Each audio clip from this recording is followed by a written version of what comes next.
खोई हुई भेड़ के बारे में, खोए हुए सिक्के के बारे में और खोए हुए बेटे के बारे में।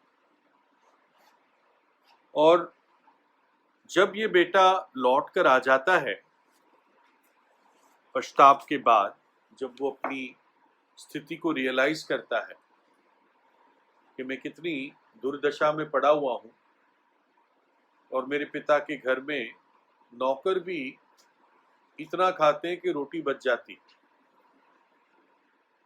और तब जब उसकी आंख खुलती है वो लौट कर आता है, अपने पाप को मानता है, और पिता तो उसके लिए वेट कर ही रहा था। पिता उसको पूरे हृदय के साथ एक्सेप्ट करता है, उसे बहुत चूमता है, उसके लिए सब कुछ नया करता है। और वो क्या कहता है 24 आयत में कि ये मेरा बेटा मर गया था और अब जी गया है, खो गया था अब मिल गया है, और वे आनंद करने लगे। इंग्लिश में लिखा है and they began to be merry, वो आनंद करने लगे। और आपको मालूम है, अगर आप ध्यान से नोटिस करो तो ये कहीं नहीं लिखा है कि उनका आनंद करना बंद हुआ। They began to be merry, शुरुआत हो गई, आनंद शुरू हो गया, लेकिन आनंद खत्म नहीं होता है। और यही उद्धार का एक बड़ा भेद है कि जब एक व्यक्ति का उद्धार हो जाता है, जब वो सच्चे हृदय से प्रभु यीशु मसीह को जान लेता है,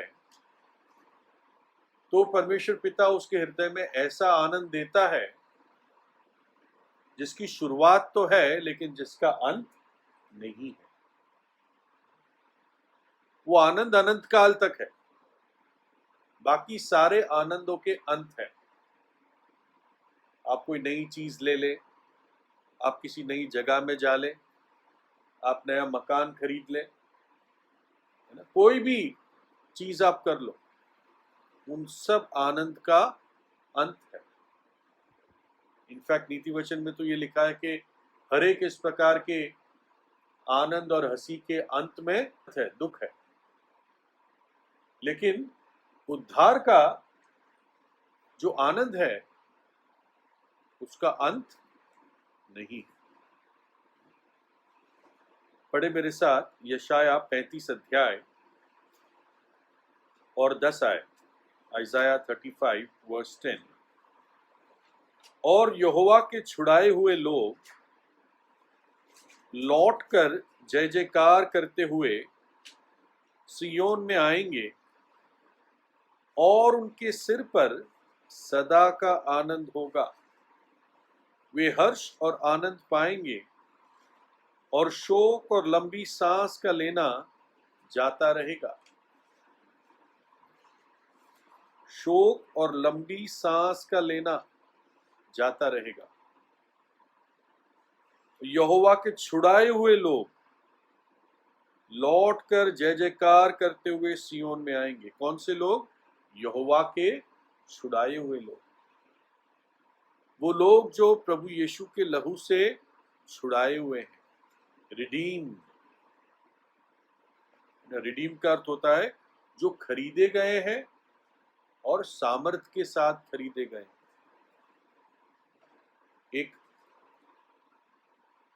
फकीर भी जाके सामान खरीदता है, ग्लूकोज बिस्किट का पैकेट खरीदता है, लेकिन एक अमीर आदमी शायद वो पूरी दुकान खरीद ले, क्योंकि ना केवल उसके पास पैसा है, पावर भी है। तो ये अर्थ है उसका छुड़ाए हुए जाने का, सामर्थ के साथ और कीमत के साथ। तो जो यहोवा के छुड़ाए हुए लोग हैं, लिखा है उनके सिर पर सदा का आनंद होगा। Everlasting Joy shall be upon their heads. क्यों? क्योंकि वो आनंद जो शुरू होता है वो खत्म नहीं होता। देखिए, इस कहानी में लूका 15 की, दो भाई होते हम जानते हैं, और जब बड़े भाई को पता चलता है, वो खेत से काम करके आता है, इतना सब शोरगोल सुनकर उसको पहले तो मालूम नहीं पड़ता है। जब मालूम पड़ता है तो वो नाराज होता है। ये क्या, ये सब सब कुछ लुटाकर वापस आया और अब इसके ऊपर आनंद हो रहा है। तो उसका बाप उसको क्या कहता है?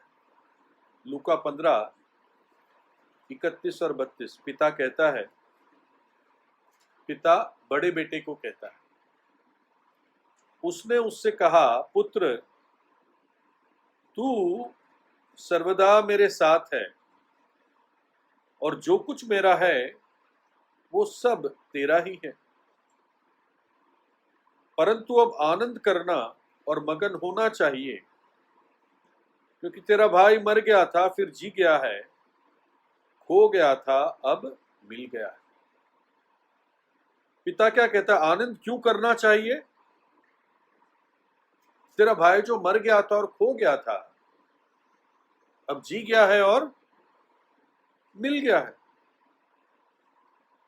पिता के कहने का अर्थ था कि जो चीज खो गई थी, दूर हो गई थी, चली गई थी, अब वो रिस्टोर हो गई है, वो फिर से स्थापित हो गई है, फिर से हरी भरी हो गई है। इस कारण हमें आनंद करना है। प्रभु यीशु ने इन तीनों कहानियों में, जब भेड़ मिल जाती है, जब सिक्का मिल जाता है और जब बेटा मिल जाता है, तीनों के अंत में क्या होता है? आनंद ही होता है। चरवाहा अपने दोस्तों के साथ आनंद करता है, दावत देता है। जो स्त्री थी वो अपनी सखियों और पड़ोसिनियों के साथ आनंद करती है, उनको दावत देती है। और यहाँ पिता बहुत बड़ी दावत देता है, क्योंकि सत्य क्या कन्वे करना था कि जब एक पापी मन फिराता है, जब एक पापी मृतक स्थिति से जी जाता है, जब वो खोया हुआ है और मिल जाता है, तो स्वर्ग में स्वर्गदूतों की उपस्थिति में आनंद होता है। तो पिता अपने इस बड़े बेटे को समझाता है कि हमारे पास आनंद करने का आज कारण है। खोया हुआ और मरा हुआ वापस लौट कर आया है, जी क्या है, इसलिए तू आनंद कर। पिता ये शब्दों में तो नहीं कह पाया, लेकिन एक ढीठ और बिना धन्यवाद का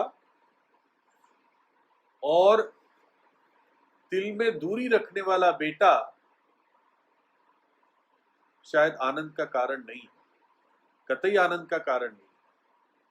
और बड़े बेटे की तस्वीर ये थी, ढीठ था, धन्यवाद नहीं था, और रिकंसाइल, दिल से दूर था। रिकंसाइल नहीं था, दिल से दूर था। और वास्तव में जो धर्मगुरु थे, फरीसी और शास्त्री, ये बड़े बेटे की तस्वीर है। वो परेशान हो जाते थे जब प्रभु यीशु मसीह पापियों को दया दिखाता था, जब प्रभु यीशु महसूल लेने वालों के साथ बैठता था, पापियों के साथ खाता पीता था। वो परेशान हो जाते थे कि ये कैसे पापियों के साथ मिलता जुलता है। वो जो पापी लोग थे, महसूल लेने वाले, वो छोटे बेटे की तरह थे। प्रभु यीशु ने कहा, ये तुमसे पहले स्वर्ग में जा रहे हैं, क्योंकि उन्होंने मन फिराया। ये धर्मगुरु हमेशा ये सोचते थे कि हमने बहुत कुछ किया है, हमने बहुत सेवा की है, हमें ही रिवॉर्ड मिलना चाहिए। लेकिन इन्होंने कभी रियलाइज नहीं किया कि ये दोषी पापी है, धार्मिक मक्कार थे और उनके घमंड ने उनको अंधा कर दिया था। वो नहीं देख पाते थे कि हम कितना प्रभु से दूर है, जबकि प्रभु ने आशीषों पर आशीषें इस राष्ट्र को दी थी। और यदि ये पश्चाताप करते तो इस आनंद में वो भी सहभागी होते। दूसरी चीज जो बड़े बेटे को लग रही थी कि ये सब कुछ लुटा के आ गया, वापस हिस्सा ले गया, अपना सारा हिस्सा ले गया। अब जब वापस आ गया है तो जो भी हिस्सा बचा है वो किसका है? मेरा ही है। अब ये इसमें से खाएगा, है ना। बाप तो कभी मरने वाला है ही, लेकिन अब ये मेरे हिस्से से खाएगा। दूसरी बात, कोई पनिशमेंट भी नहीं इसको, कोई डांट भी नहीं पड़ी। ये कैसी बात है? ये तो ठीक नहीं है, कुछ तो होना चाहिए। लेकिन वो पिता के प्यार को नहीं समझ पा रहा था कि कलवरी का प्रेम ऐसा ही है। उसी क्षण पापी को संत बनाया जाता है जब वो विश्वास करता है, जब वो पश्चाताप करता है, जब वो अंगीकार करता है। यीशु का लहू उसी क्षण एक पापी को संत बना देता है। जो सबसे पवित्र स्थान था, उसमें जो वाचा का संदूक था, वाचा के संदूक के ऊपर प्रायश्चित का ढकना था, मर्सी सीट थी। प्रायश्चित के ढकने के ऊपर दो करूब बने थे, दोनों करूब के चेहरे आमने सामने थे और प्रायश्चित के ढकने की तरफ थे। लिखा है निर्गमन 25:20 में, और उन करूबों के पंख ऊपर से ऐसे फैले हुए बने कि प्रायश्चित का ढकना उनसे ढपा रहे और उनके मुख आमने सामने और प्रायश्चित के ढकने की ओर रहे। वो करूबों के चेहरे प्रायश्चित के ढकने की तरफ एक तौर से झुके हुए थे थोड़े। क्या देख रहे थे?